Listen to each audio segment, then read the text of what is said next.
At the Cannes Film Festival, acclaimed Romanian filmmaker Radu Jude has returned with another sharp, politically charged drama, Diary of a Chambermaid, a modern reimagining of the controversial classic novel by Octave Mirboy.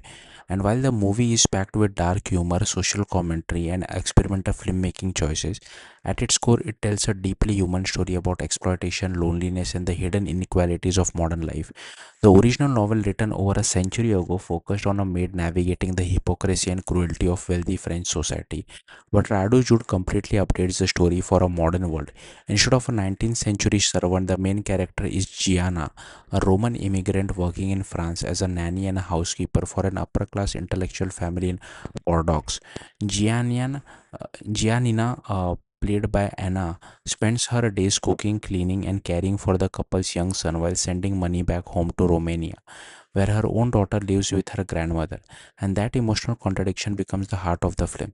The movie highlights something happening across many wealthy countries today. Affluent families relying on immigrant workers for childcare and domestic labor, while those workers are forced to remain separated from their own families in order to survive financially. That's where Diary of a Chambermaid becomes more than just a drama. It becomes a critique of modern class system and what the film essentially describes as a newer form of exploitation. The employers themselves aren't portrayed as cartoon villains.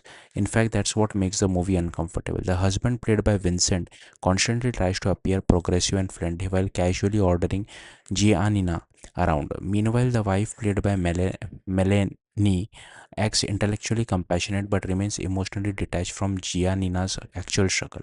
Critics say some of the film's strongest scenes come from those awkward everyday interactions where small comments and casual behavior quietly expose the imbalance of power inside the household. At the same time, the movie also becomes strangely experimental. Giannina participates in a theatrical adaptation of the original novel, creating this layered story within a story structure that constantly comments on itself. Like many Radu Jude films, the movie jumps between realism, satire, political discussion, and absurd humor without warning. But beneath all the intellectual commentary is a very emotional story about separation and homesickness. Giannina spends much of the film video calling her daughter who desperately misses her mother.